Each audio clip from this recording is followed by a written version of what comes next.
There were the doctors of the law. There were the rabbis, the Pharisees, the scribes, the leaders of the local synagogues, the members of the quasi-national Hebrew ruling body, the Sanhedrin. There were the leaders of the temple worship. There were the priests. There was a high priest who functions as the titular leader of Israel, as well as the head of the Sanhedrin, the governing body of the nation. They had all of that. But they had no king, no president, no prime minister. They were ruled over by another country, by Rome. They had Herods that were placed by Rome over them. They had prelates such as Pilate, who was also employed by Rome. Rome generally allowed them to preside, to lead in their own national and their local affairs, as long as they allowed the publicans, the tax collectors, to collect the money and forward it to Rome, and also that they didn't rebel against Rome. Those were the only two things. Other than that, they could do what they wanted. Gee. What a privilege it is to, the only two things that you have to worry about is if you have any money or not, and if anybody's going to tell you what to do or not. That seemed to be their problem. They were basically expected to administer their own affairs as long as they stayed within the perimeter set by Rome and Caesar. Where this did not take place, Rome stepped in with their garrisons of soldiers who were stationed strategically around the country to keep and to protect and defend the locals and also to protect the empire. Permeating this New Testament society were two factors: a forced acceptance of the dictatorial guidelines with a deep-seated resentment toward Rome. It was deep within them. And number two, they had a cherished expectation of a ruler, such as another Moses, who would come and deliver them from all of this, just as Moses had those centuries ago. This leader that they look forward to would be sent by God, would throw out the Romans and would set up his kingdom right there in Jerusalem. This messianic expectation, as they called it, and we refer to it today, was predicted in their scriptures, which we know as the Old Testament section of the Bible, since they did not have the New Testament at that time. This expected Messiah was deeply longed for. He was longed for by the peasants and the common people because they were oppressed. He was longed for by the religious leaders because even though they were leaders, they knew that the Romans were the real honchos, okay?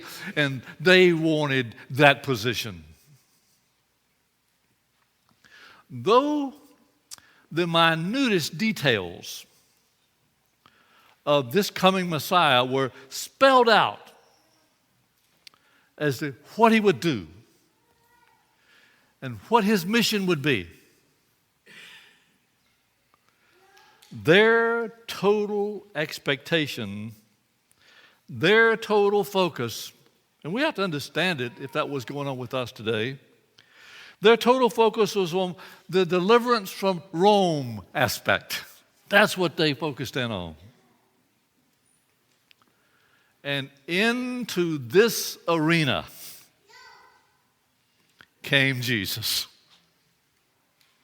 With all those expectations, with all those problems, into this arena came Jesus. Just as predicted for those long centuries. They, and I roll them off to you at the beginning, the total leadership package in Israel, were unaware that this Messiah, the literal Son of God who pre-existed in heaven, had made his entrance amongst them and had been there for 30 years. So for the past 30 years, they've been longing and praying and looking for that Messiah, and he had been right there in their midst. And now, at the age of 30, he was emerging and beginning to start his ministry amongst them. Interestingly enough, not surprising, their so-called religious and spiritual leaders continually clash with Jesus. They just didn't like him. They rejected him. They saw him as a threat to them. And they began to plot immediately to destroy him, get rid of him. Well, it was sort of twofold. He referred to them as whited sepulchres. And it was graves that were painted white on the outside, but inside everything was dead. You get what he was saying. You make a big appearance, but inside you are nothing. Okay? You have nothing to offer. Hypocrites, he called them. Two things, he said: not practicing what they preached. That was what he charged them with. You don't even practice what you preach. And number two, not providing the true leadership ordained by God and written in their Old Testament scriptures and their own law. Given that, as Jesus began to travel around the nation of Israel,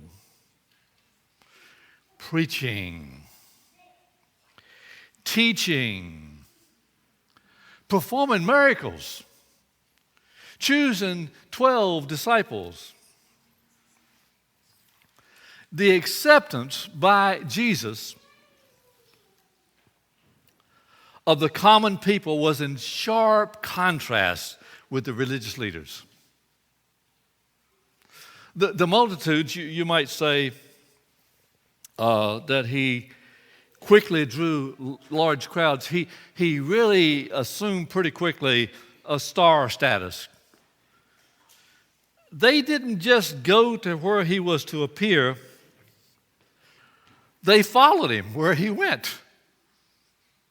So they just followed him everywhere he went. They regarded him as a promised and expected Messiah, these common people.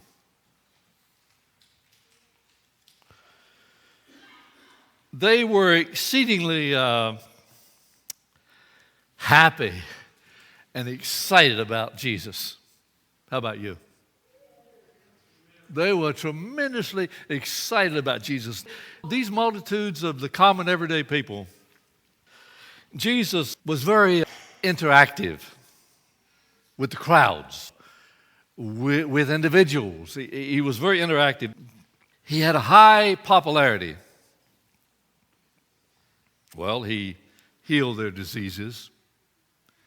If they were disabled, he took care of that. Yet, considering his unpopularity with the bigwigs, the religious leaders and the political leaders, and his tremendous following by the common everyday people, yet he didn't choose the big religious and political leaders to run around with. He didn't choose the multitudes that adored him. He chose 12 disciples, just 12, who left their homes and their occupations to travel, to follow with him wherever he went. It was not unusual at all for someone to go around and people to follow them. There were rabbis and people who went around who had 50, 20, 40 people that followed them around. So it wasn't unusual that he was going around, but he chose 12 to be taught by him,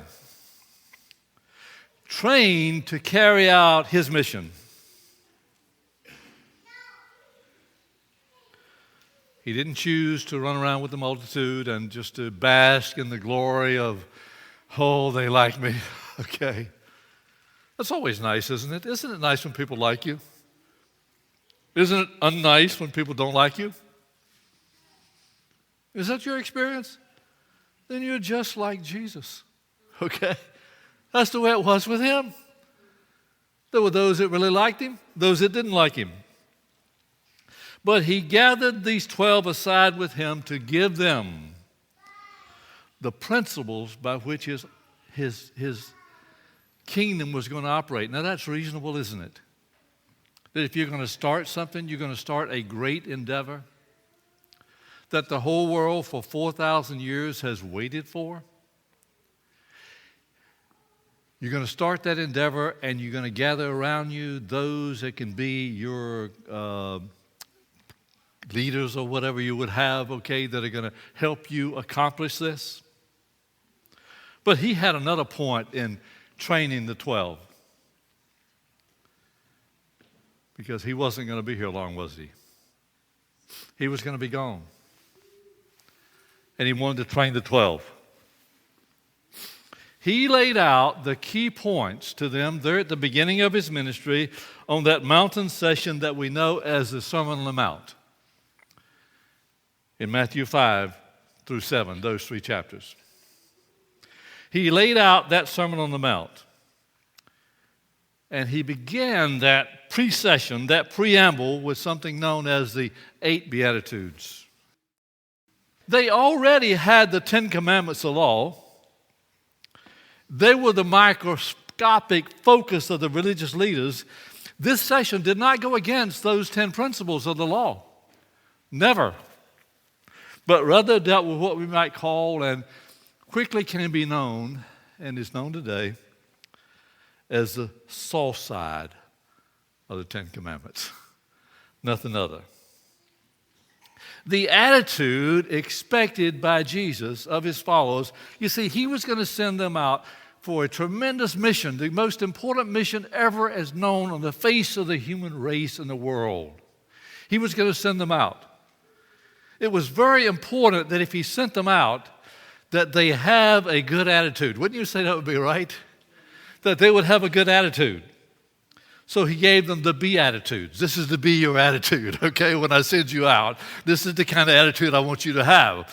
And so you could say that these, since inspired counsel tells us that the 10 Commandments are but a transcript of the very character of God.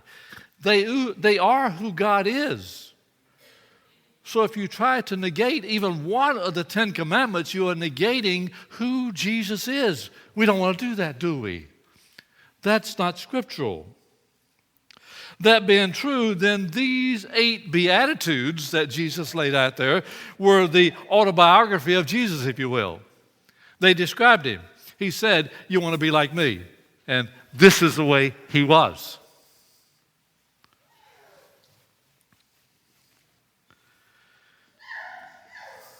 They are characteristic of him as he, as we would call, sojourned upon this planet. As he demonstrated a life, and this is important for all of us, so important. As Jesus demonstrated a life of practicing what he preached. We need that, to always have that. The 8 Beatitudes that he gave, they were not new. They came from the Old Testament writings. Isaiah and the Psalms, those 2 books mainly, were the home of the Beatitudes in the Old Testament. Just Christ put them all together in a package that's an easily memorized form, isn't it? Because that's how come you know them. We know them because Jesus took them and put them in, took these principles of Isaiah and Psalms in the Old Testament and put them in a form that would so easily be recognized. And he said, okay, this is the attitudes that I want you to have, because I'm going to give you something to do that supersedes everything that anybody has ever attempted to do on the human race to represent my kingdom and my principles. So you need those attitudes. Clearly permeating their attitude was they would not be sad and negative. I might add that. Each attitude begins with what word? Blessed or happy. Not that it would be in sharp contrast with their religious leaders. It would be more than that. It would be drastically different than their religious leaders. They were 8 areas with a promise at the end of each of the 8 endings. The first word again of these Beatitudes, blessed. Of the 31,102 verses in the Bible, 3% of those verses, or 290 times in the Bible, the word blessing is used. But to be fair, let's look at blessing and what it really meant. There were 3 meanings to blessings. Number 1, a blessing was an empowerment. For instance, may all things go well with you. May you be blessed. Jesus said that, didn't he? So may all things be good with you. He wants you to be empowered as you go out, that you're happy, that good things are happening to you. Number 2, instructional blessings. What you do to be blessed. If you follow me and you follow my principles, what will happen? You will be blessed. You will be happy. Can you say that with me? You will be happy. Will you look at somebody next to you and say, you will be happy? Now, whoever looked at you and said that, you look back at them and say, you will be happy.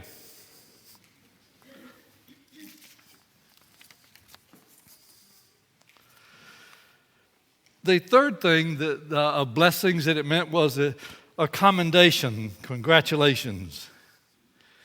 You have achieved a situation of happiness. How many of you have achieved a situation of happiness? I want to tell you, you are blessed. Okay? And that is something to be happy about.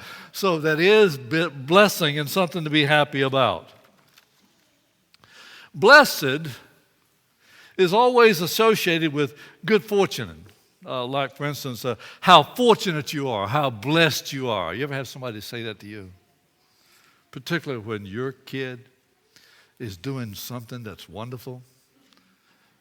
I know you got to write those times down and remember them, okay? But when your kid is doing something wonderful and somebody says to you, how fortunate you are that with your children, and you're thinking, I'm glad you weren't here last night, okay? Okay. Fortune tellers are called seers. They're called seers because they see. They're seers of the future. In the scriptures, no one went to the fortune teller to get bad news, did they? You don't know anybody who's ever been to a fortune teller? You know anybody who's ever once said, I want to go to the fortune teller because I want to find out bad news? They want to hear good news, don't they? They want to hear that it's better than it is. They go because they have a hope of a future blessing. So even though at times we feel, and we can certainly feel that way, that right now I just don't seem to feel blessed, but you have the hope of a future blessing, don't we? God made it clear from the beginning, his intention was blessings. Keep it in mind that blessings is the same word for happiness, is it not? All right. In Genesis 1, he blessed the animals. He blessed Adam and Eve. He blessed the Sabbath day. He blessed Noah. He blessed Abraham. Psalm, David tells us that his seed is blessed. So do you get the idea that blessing and happiness might be something that God would be interested in? That he might know that if he's going to have people that will be his witnesses, that they can be happy? God knows. If someone comes to me and talks to me about gloom and doom, it's not really exciting to me, okay? I'd rather hear good news. The book of Psalms is a continuous song of blessings of God. In Hebrews, the 7th chapter and the 7th verse, is a little verse of Scripture that is ingrained in my mind from a kid. Because I've told some of you, my dad preached a sermon on that. My dad was a Pentecostal preacher, okay? Which means he moved around a lot more than I do, okay? A few other things, okay? But he preached a sermon of Hebrews 7:7, and that text says, the less is blessed of the better. And there are people that are blessed because they live next door to a person that's blessed. You get it? There are people that are blessed because of their association with people that are blessed. My dad started preaching, and he was going, the blessed are blessed, the blessed are the blessed, the blessed are the blessed, and it just went south on him. And I still remember him just sitting down and saying, the sermon is over. In Revelation, that tells us, blessed or happy are those who have part in the first resurrection. You like that? Blessed are they which keep his commandments. Gee, that ought to say something to us, shouldn't it? A bunch of happy people that keep the commandments of God. Are you happy? A bunch of happy people. When Jesus met people, there was an exchange of Beatitudes. Blessing to you, blessing to you. Because the root meaning of blessing is associated with joy. Matthew 2:10, when the wise men saw the star, they rejoiced with exceeding joy. John the Baptist, he was 6 months inside of his mother. So he was a 6-month fetus. And when Mary told John the Baptist, his mother, about she was pregnant with Jesus, John the Baptist leaped for joy in his mother's womb. Can you believe that? The baby leaped for joy inside of the mother. Those disciples, now listening intently, did not hear what they expected to hear from Jesus. They certainly didn't think that when he sat down and says, okay, I've chosen you, and you're going to be my representatives. You're going to one that are going to give these good tidings, these truths about me and the Scriptures. That was not what they expected. They expected, you know it, some announcement about his kingdom, when he's going to set it up, right? They could not comprehend the movements of Jesus. You see, they had been misled, we know that, by the rabbis. These disciples, these 12, were perplexed and troubled that he hadn't sought the support of the priests and rabbis. When Jesus chose the 12 disciples, they were not 12 men who hated the priests and the rabbis. They revered them. They were their spiritual leaders.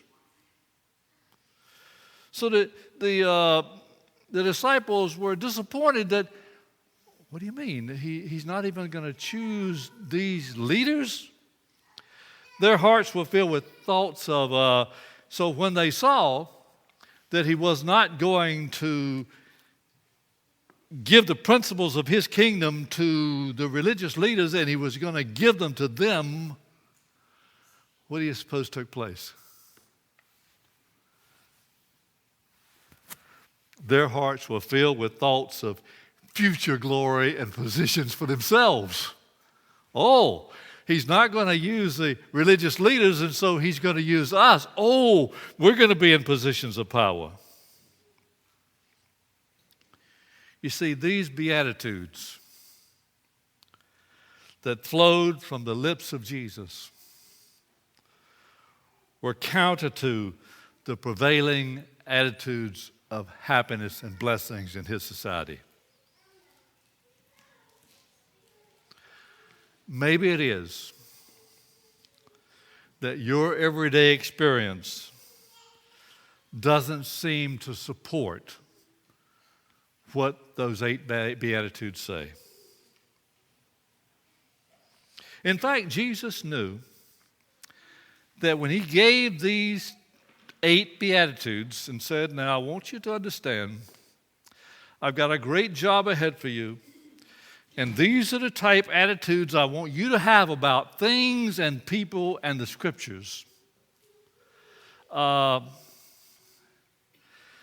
He knew when he told them that he would sound foolish,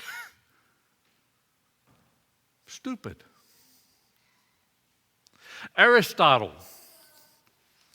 the great Greek philosopher, who was a private instructor of the young man Alexander the Great, some 400 years before Christ, whose writings influenced the whole world, including Israel, asked the question in his writings of those long years ago, what is a blessed life? What is a happy life? And Aristotle became convinced that, and they came to the conclusion that it is only possible to just a few could have the blessed life. Not for slaves because they were merely tools of men. Not for the poor because they didn't have enough of this world's goods. How could they be happy? Not for the diseased, Aristotle said, because they were miserable. Not for those who were dying young because they didn't have enough time to reach that level of happiness. One man of wealth was interviewed. He said, they said, you have accumulated a whole lot of money. You must be blessed and you must be very happy. And he said, I spent my life of hard work. It didn't come easy in amassing a fortune. Only to find out that now I spend half of what I made on doctors to keep me out of the grave, and the other half on lawyers to keep me out of trouble. Okay? Which was the real world? Which one really brings happiness? By adhering to what do you get happiness? The one Jesus talked about or the society that parades before us? You and I. If we listen to the society that's paraded before us, if we watch what we see on TV, if we watch what we see in life, if we watch what can be taught our kids in their schools, we can be in trouble. We will miss true happiness. There is a room in New York's Museum of Natural History, arranged in accordance with the way it would look to a dog that would enter the door of the museum. The legs of the tables were large pillars. The chairs looked like lofty thrones. The fireplace mantel in this house looked like a peak that the dog could never climb. And the toilet, well, okay. Which is reality in that room? As it looked to the dog, or it looks to a human being who looks at it? We would say, well, as it looks to man, we would think would be real reality. But how we see things compared to the way God sees things. Look up with me, will you? Look up. There's a God up there. He sees things. He sees everything that's going on in every one of our lives.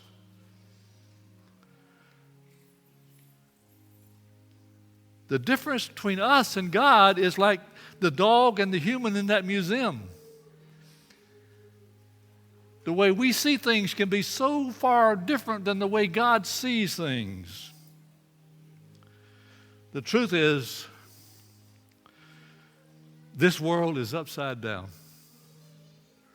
I'm telling you, you know it, don't you? It is upside down. He who created this world sees it more clearly than we do. It was said of those disciples whom Jesus spoke that day, to whom he gave the 8 Beatitudes, to whom he promised blessings, that these 11 of the 12 were those who turned the world upside down.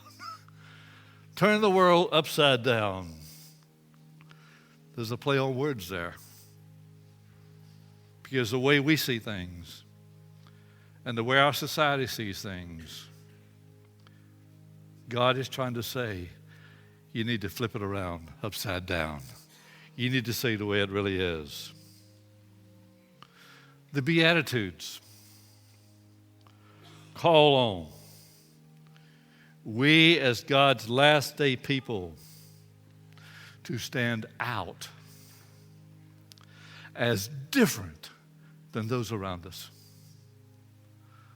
As those who do not see, as those who see things upside down compared to the world. Different than those around us. And the promise is that those who do that will be truly blessed.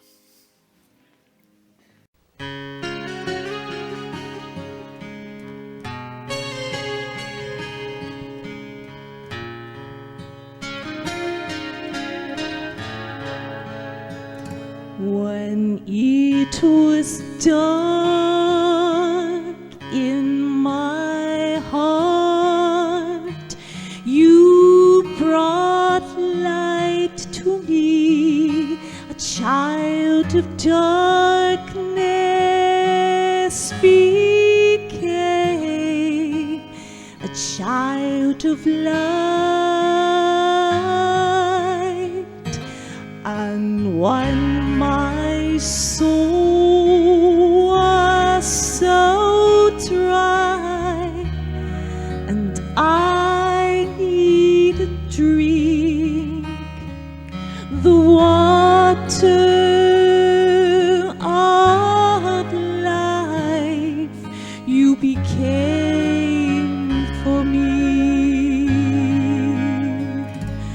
I am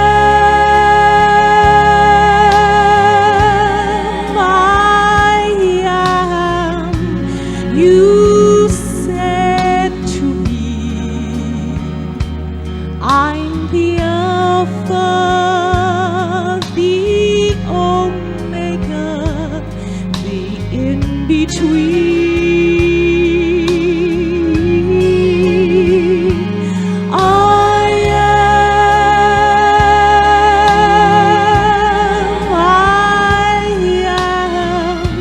You said to me,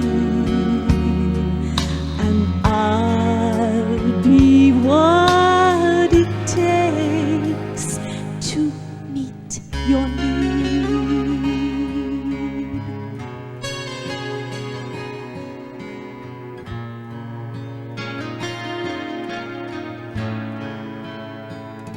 You were the widow's cruse of oil until I just meet. You were the shelter for old Noah, a shepherd for the sheep, and in that fire you are the fourth man, and a cloud by day, a fire by night for your children to lead the way.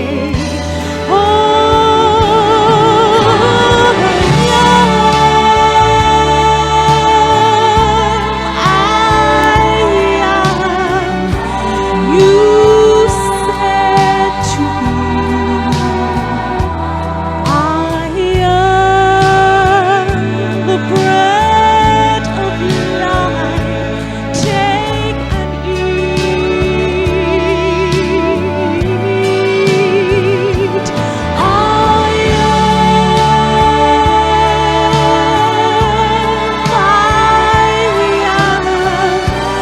You said to me, and I'll be what it takes to meet your need. I even go by way of California.